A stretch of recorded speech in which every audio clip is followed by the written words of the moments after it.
عالم اسلام کے ایک شہر میں ابراہیم نام کا ایک عقلمند اور عاجز بوڑھا رہتا تھا۔ وہ اپنے صبر اور ہر حال میں نعمتیں تلاش کرنے کی صلاحیت کے لیے مشہور تھا۔ گرمی کے ایک دن جب وہ ایک درخت کے سائے میں بیٹھا ہوا تھا، ایک نوجوان پریشان لہجے میں اس کے پاس آیا۔ عامر نامی نوجوان اپنی زندگی میں مالی پریشانیوں سے لے کر خاندانی مسائل تک بہت سی مشکلات سے نبرد آزما تھا۔ اس نے تسلی حاصل کرنے کی امید میں ابراہیم سے رہنمائی طلب کی۔ ابراہیم نے عامر کی پریشانیوں کو غور سے سنا اور پھر اسے کہانی سنانے لگا۔ ابراہیم نے کہا، عامر، میں آپ کو دو دوستوں کی کہانی سناتا ہوں جو ایک دور دراز گاؤں میں رہتے تھے۔ ایک کا نام یوسف تھا اور دوسرے کا نام احمد تھا۔ دونوں کو ایک جیسی مشکلات کا سامنا کرنا پڑا، لیکن اس سے نمٹنے کے طریقے مختلف تھے۔ ابراہیم نے کہا، یوسف بہت صبر کرنے والا آدمی تھا۔ اس کا خیال تھا کہ زندگی میں ہر آزمائش اور مصیبت اللہ کی طرف سے ایک امتحان ہے جس کا مقصد اس کے ایمان کو مضبوط کرنا ہے۔ جب بھی اسے کسی مشکل کا سامنا ہوتا، وہ نماز کی طرف متوجہ ہوتا اور اس کی رہنمائی کے لیے ایمان پر بھروسہ کرتا۔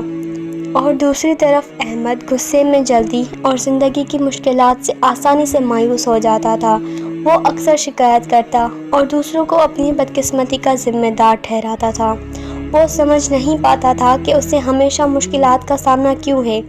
ابراہیم نے آگے کہا، ایک دن گاؤں میں خوفناک خشک سالی پڑی اور فصلیں سوکھ گئی۔ یوسف اور احمد دونوں کو تکلیف ہوئی، لیکن انہوں نے مختلف انداز میں جواب دیا۔ یوسف دعا کرتا رہا اور اللہ کی حکمت پر بھروسہ کرتا رہا، جبکہ احمد دلکی اور ناراضگی بڑھاتا رہا۔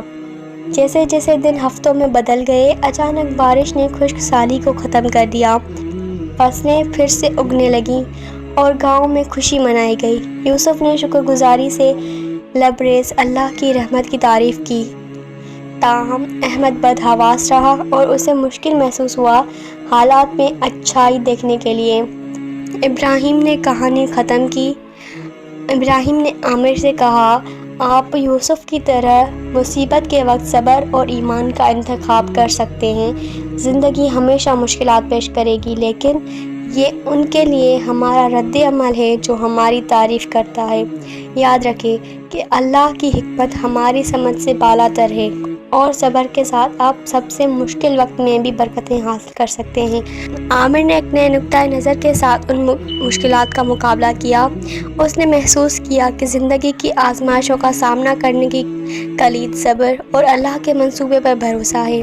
اس دن سے اس نے یوسف کی طرح بڑھنے کا عزم کیا، ایمان کے ذریعے طاقت اور رہنمائی کی تلاش میں، یہ جانتے ہوئے کہ صبر کے ساتھ وہ زندگی کی مشکلات میں چھپے تحائف کو تلاش کرے گا۔